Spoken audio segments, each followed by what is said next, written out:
Hello there, Cancers. I hope this video is finding you well. I apologize for the delay with this reading. I was traveling the past few days and I got really sick with the flu. I caught it on the plane, so I was really under the weather and there was no way I could get this video done for you guys on time, so I apologize. I wanted to, feel well before I can start the videos rather than shortchange you and do a video that might not be when I'm not feeling at my best, okay? So I apologize. Without further ado, let's go into this reading here. First of all, I see it's a scene near the window, okay? So there's like light streaming through a window. And as I look up, I see like little boxes, and it's mirrors, okay? They're like very, very small. There are like 10, 15 of them, or a lot of them. They're kind of tied up with like fishing wire, which is a clear wire, right? It's very thin, it's very clear, it's translucent. And they're hung from the window. So these frames with mirrors on them, they're kind of spinning, okay? And the light is streaming through them and hitting them, and it's bouncing off the light. So I see a lot of just reflections, a lot of reflections, a lot of mirroring energies, and a lot of just bouncing back and forth, like deflecting, bouncing, as well as the mirror spinning. So it's just, that's what the message I was getting is, there's a lot of reflection, there's a lot of contemplation, there's a lot of mirroring energy. And as most of you are aware, anytime we are dealing with another person, the communication, the interaction, it's a two-way street. And so if we're approaching somebody and they seem very standoffish, they seem really just, they seem as if they don't want to interact with us, we're going to get defensive, we're going to recoil, and we're going to kind of like mirror that energy back to them, right? And because you guys are a water sign, you guys are deeply, very sensitive. You're very sensitive. You also pick up nonverbal cues really well, okay? Water signs are so adept at that. And so you sense people's energies, you sense people's attitudes, their tone, the words they use, everything comes out as if you're able to read their true intention. And so I feel like there is a significant relationship in your life, and this is somebody that you're dealing with, interacting with on a regular basis, and you have a strong emotional connection with. And I feel like the way in which the two of you are dealing with each other, I see almost like this dance with the mirrors, okay? I'll reflect back whatever I'm getting back.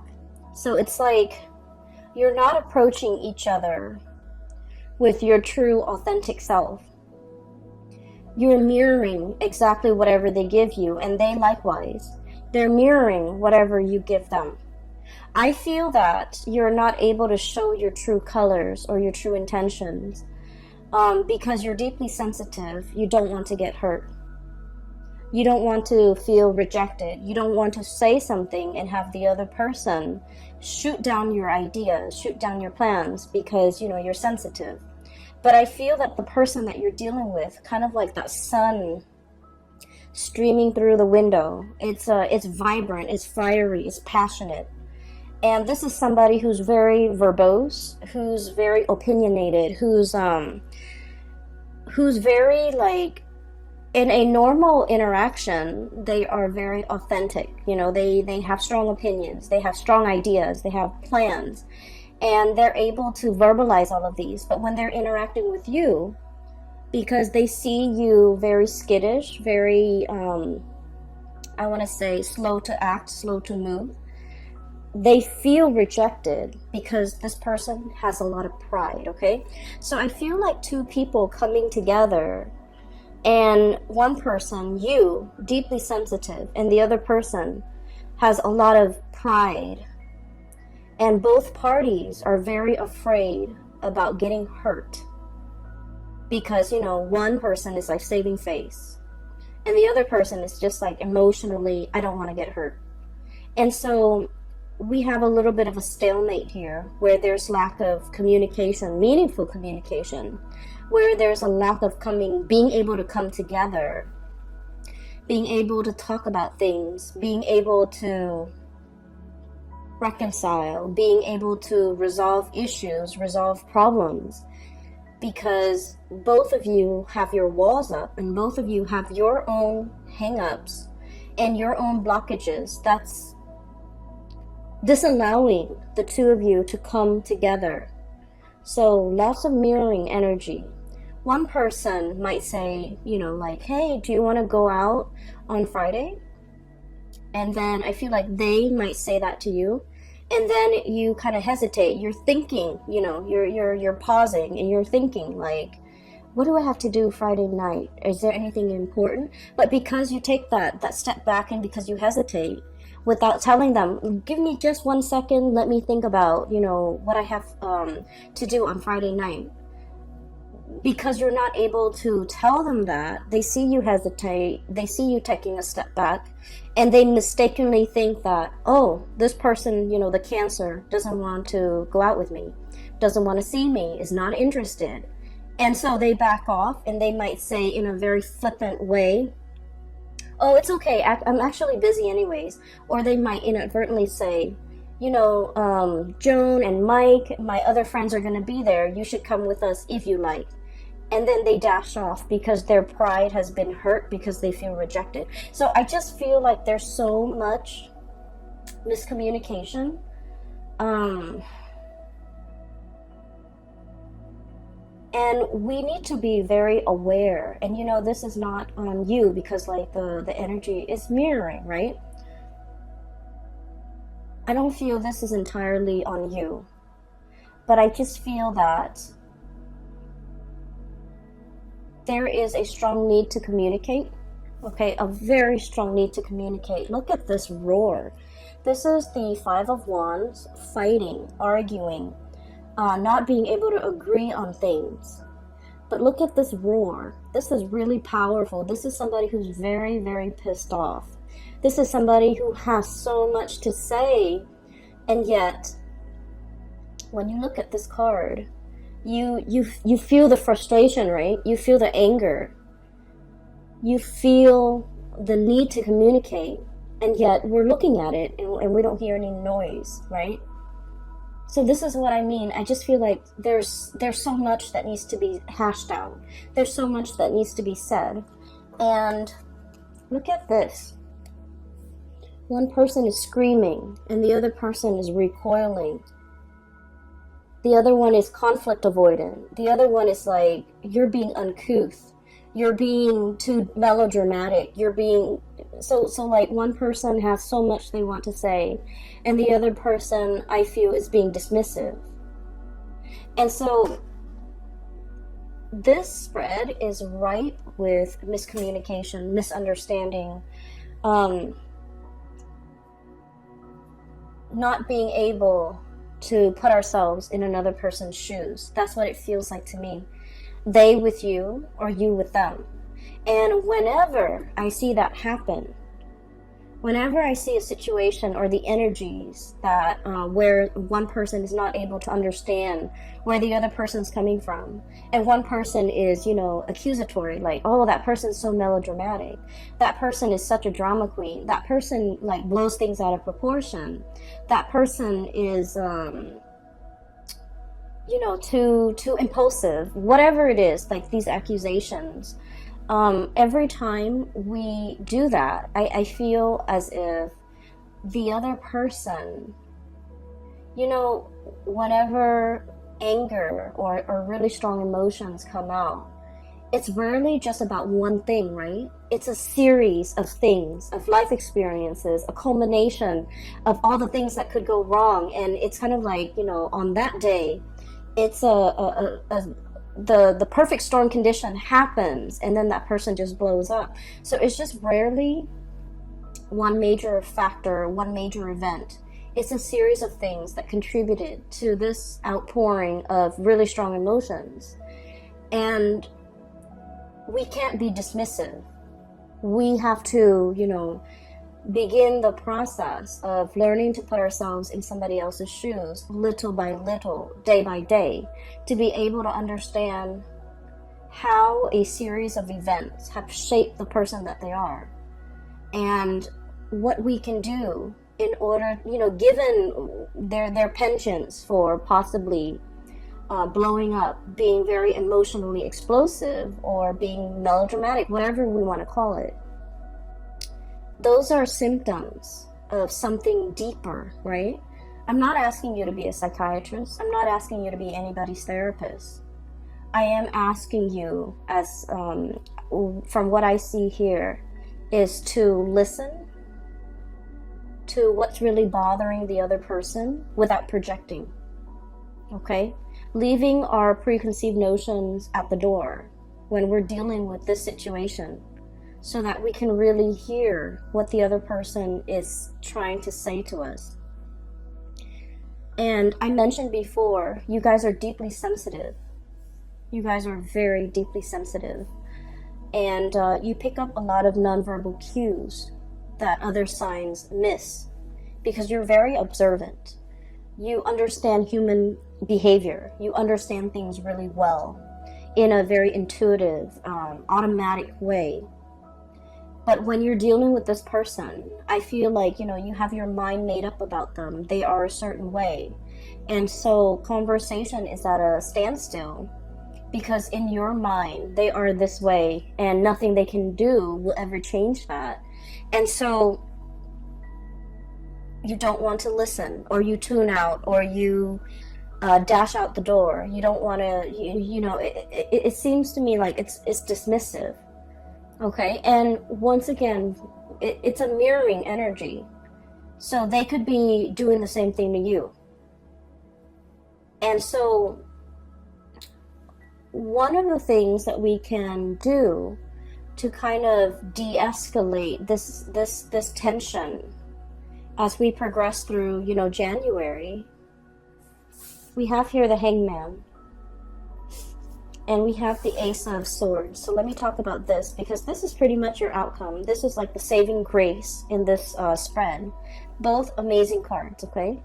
The Ace of the Ace of Feathers. This is the Ace of Swords, okay? Understanding. And this is not about understanding how something works, understanding how events transpired, understanding what happened. It's requiring you to look at things from a different perspective with the Hangman. Okay, looking at life upside down. So, one of the things that I was taught about my job, which my main job, was a lot of the times we are very quick. When someone gives us a piece of information, we're very quick about tearing it apart, dissecting it, and proving it wrong, right? The way our mind works. And in using the scientific method, we want to test theories, test hypotheses, and we want to, given a fact, we think of all the ways in which it could be false. But the work that I'm doing right now is the opposite of that, because given a piece of information, we think about all the ways in which it could be true. So we operate under the assumption that it could be true. And then we ask questions around it to either debunk it or to prove its truth. And so I feel like there's a lot to be said here about a situation where you understand it, you understand how it works, you understand what it encapsulates, you understand what it's about. But it's really forcing you to look at things from a different perspective. And really questioning, do you know all there is to know about the situation? Is there something that you're overlooking? With this Ace of Feathers, this is almost like, the goat is really cute, right? Like in this depiction, he's very adorable. But he's also got his head held up. It's like turning up your nose at something. It's like being a little bit, I want to say, presumptuous, and being a little bit like, oh, I already know that. So it's really asking you, Is there something that you might possibly overlook? Is there something about this situation that you're not 100% aware of? Is there some missing information that could potentially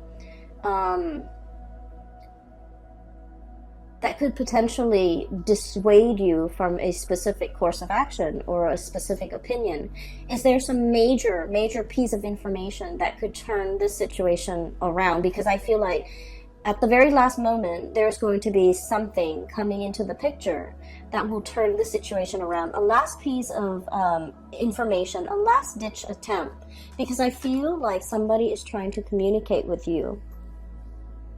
And then I also feel you could also be dealing with somebody who you're trying to communicate with, and they're like, I already know everything. So they could appear very haughty, very like a know-it-all, or very much like very fixed in their opinions. They've got their minds made up and nothing can persuade them otherwise. And I feel like at the very last minute, it's like a very last ditch attempt to turn a situation around. Okay? It brings about clarity. It slashes through all these assumptions and presumptions we have about the situation or the person. And then I also feel like it's going to throw a wrench in the works, because it's taking into account a factor, a piece of information that you have not thought about prior. And because of that, it turns the situation around. Okay, I do feel it's for the better. I don't feel that you have to worry about that. There is another message or another image there was another image that came through when I was shuffling, so let me talk about it really fast, because I feel like it's echoing the same theme, but maybe it might apply for some of you. I see this baby. He's a little boy.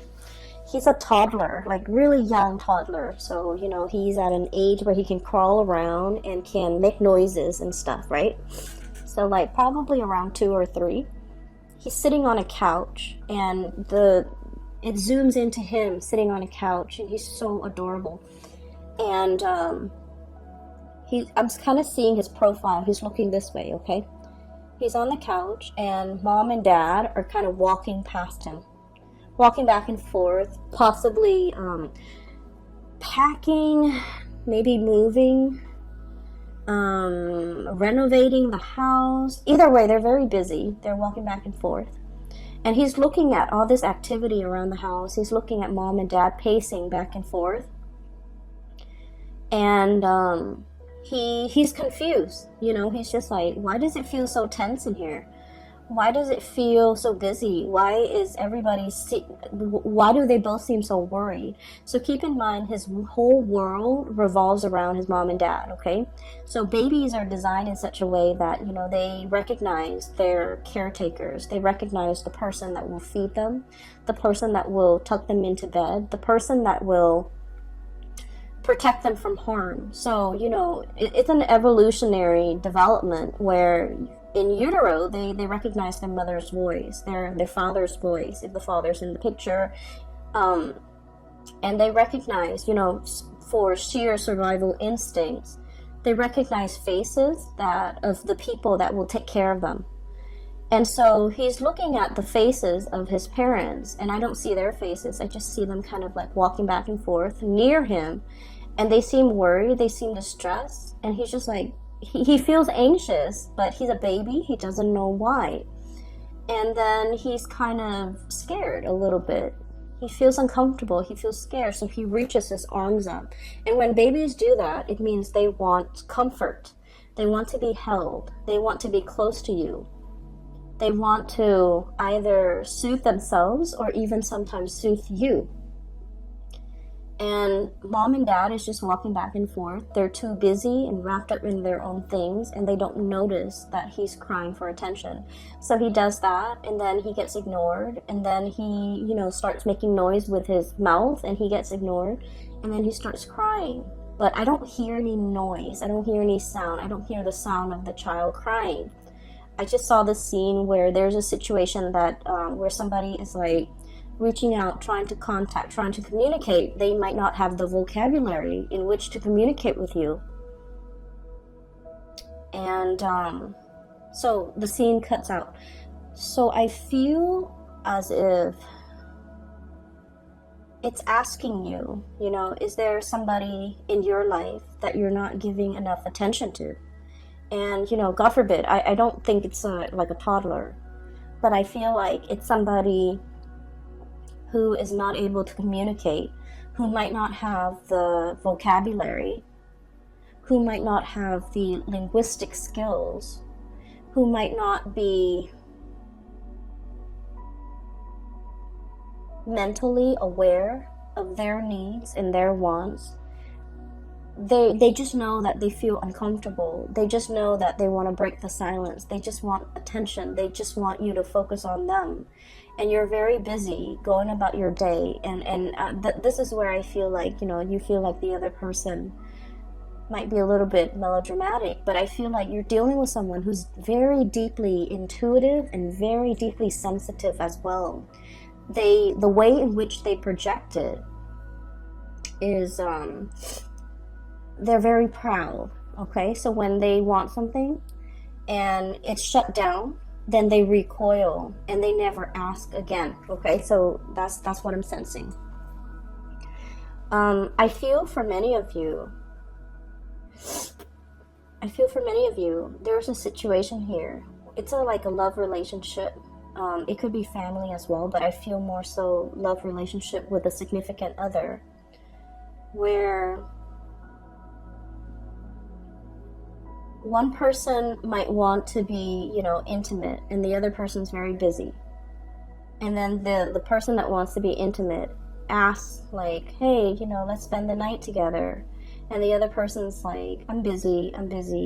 So just imagine if someone is like coming to you with their all, with their hearts on their sleeves, wanting to have, you know, like making themselves very vulnerable, wanting to be intimate with you in like a very vulnerable way, emotionally, physically, and just giving you their full being, and you're telling them, oh, I'm busy. And you don't follow up with more explanations. You don't follow up with like a hug. You don't follow up with like a promise. Oh, we'll do this next time, you know? It's very hurtful. So I feel like somebody might be dealing with this, and then it happens time and time again. And it's hurtful. And you know, you become callous. You stop asking. You stop wanting to be intimate. You become resentful. You start wanting to get back at the other person. You start wanting to do things and say things and behave in a way so that the other person knows and sees and understands that, oh, I don't need you. Because that's what I'm feeling here. We have here the Four of Wands. This is a family situation, but what I'm seeing here is this is turning away. And then I have here the Empress. Very bashful. You know, bunnies are very skittish, okay? They're very shy innately and very warm and cuddly, but in this situation, it's like you come at somebody with your all, and without an explanation, it feels like somebody's rejecting another person. And then over time, so that same scenario, over time, you know, the one person has been turned down many times. They become callous. They become resentful. And then when their partner is in a tough situation and their partner needs them, then they're just like, oh, you're being melodramatic, you know. You should learn to take care of that yourself. So I feel here there's deeply entrenched resentment and deeply entrenched resentment that is coming to the light. And I feel that this conversation, there's going to be a communication breakthrough. Thank God. because everything is done so subversively and so like passive aggressively. It's really frustrating for me to see this and you know, and be in it. It feels so uncomfortable. So everything has been under the radar, has been done in a very passive aggressive manner, has been, you know, like it's like fumbling around for your keys. You're frustrated. It's dark, you can't see what you're looking at. You're trying multiple sets of keys to get into your house so you can, you know, rest and recuperate. And you're fumbling, and it's cold outside, and it's like a combination of things, and it just piles on, and it's really uncomfortable. And I feel like it's so subversive, under the radar, looking on at a situation, wondering what the other person's up to, and yet not willing to communicate, like, what are you doing today? How was your day today? Just like silent treatment, I feel. Silent treatment, passive aggressiveness, silent treatment, everything is done under the radar. It is so uncomfortable for me to read this. I hope you guys are not dealing with this, because as a water sign, I can't imagine this being a comfortable place for you to be in, or a comfortable relationship for you to have to endure. You know, we don't have to endure relationships, but that's what it feels like here. And then I also feel like somebody is very prickly. Porcupine. Somebody's very prickly. Imagine slight.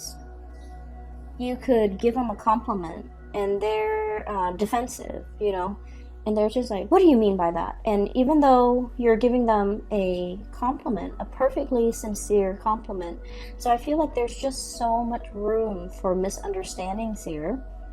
And like I said, the saving grace is that there will be an uproar, that there will be a communication breakthrough. And the moment when this happens, I just would urge you to let them talk, hear them out.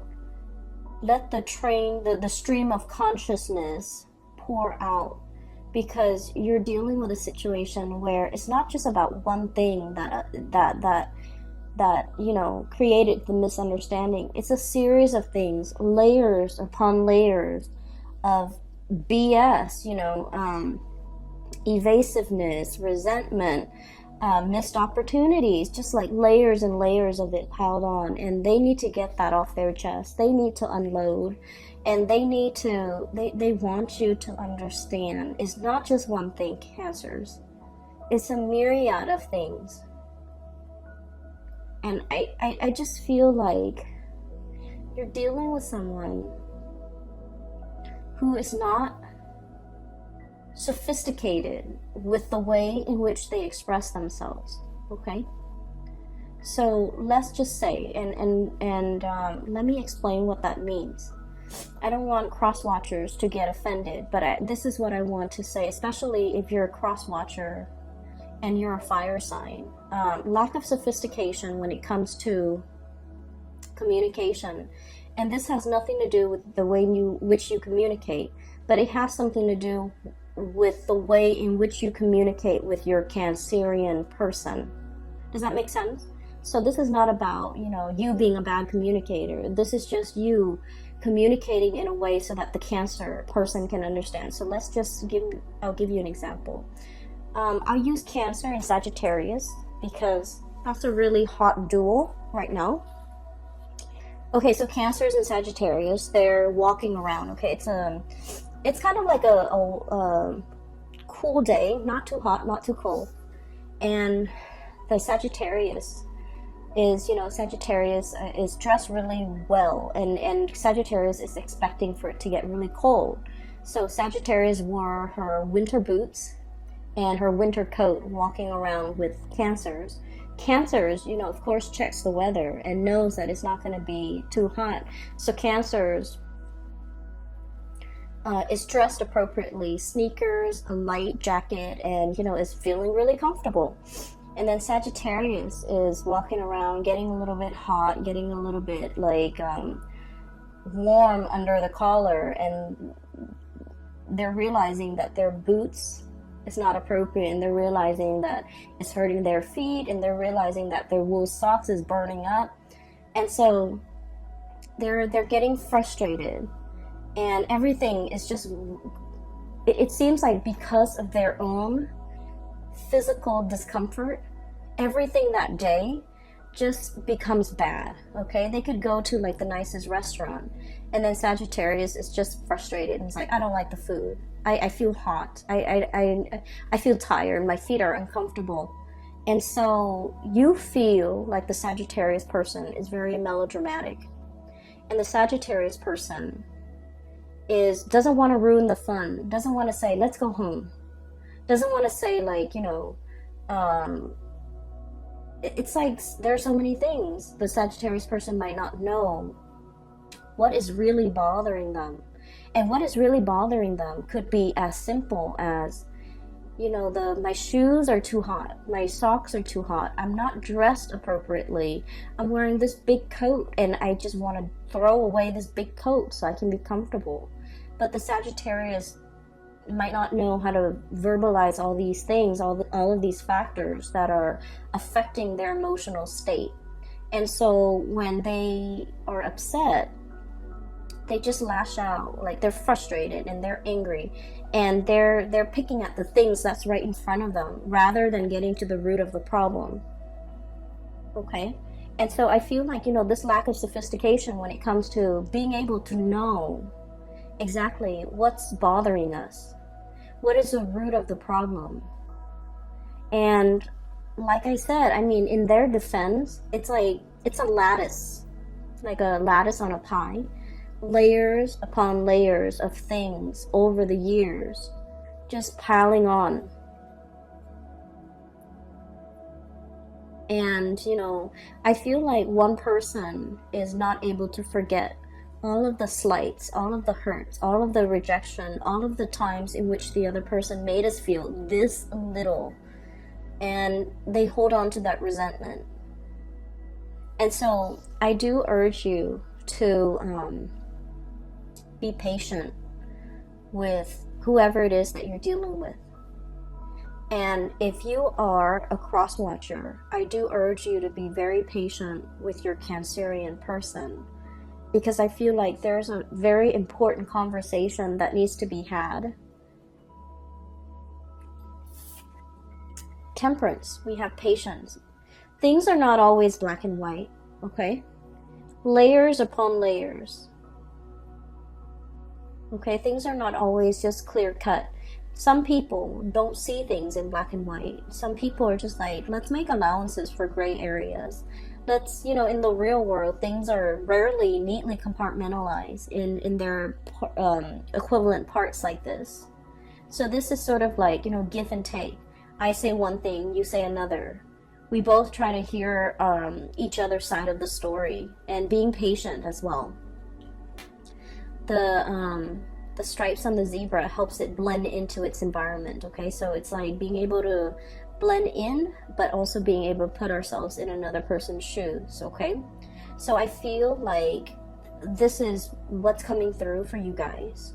And I have here no pentacles suit. So no news is good news on the financial front. And I feel like finances is going to be the least of your concern, because you have a very important conversation that needs to be had with another person. And I do hope that you get it resolved. I do hope that the two of you can, at least in this moment in time, see eye to eye, understand one another, and approach this conversation with a lot of understanding, a lot of intention to try to understand, a lot of compassion. A lot of compassion, okay? And I pray that if you're dealing with this in a cross-watcher, that they are also approaching this with a lot of compassion. But I do feel somebody's really pissed off, okay? Very prickly, very defensive, and 5 of acorns. Melodramatic, okay? And just like they want to be heard so badly. And so, give them the time of day if you're dealing with them, okay? I know it's easier said than done, because I feel like this is a long-standing conflict, and it's deeply entrenched and it's uncomfortable. But you know, I had a situation where I had a major confrontation, and what I did ahead of time was to pray that both sides could reach an agreement that is favorable. And I kept that in mind during the confrontation, and at the end, everything worked out. You have to set the intention that both sides can, see the light, both sides can sympathize, and then both sides can come together with a lot of compassion during this conversation. And I feel like everything will work out, the best outcome for all, okay? The intention has to be set without expectations. So it's not about, I want to win this argument, or I want them to see how much they've made me suffer.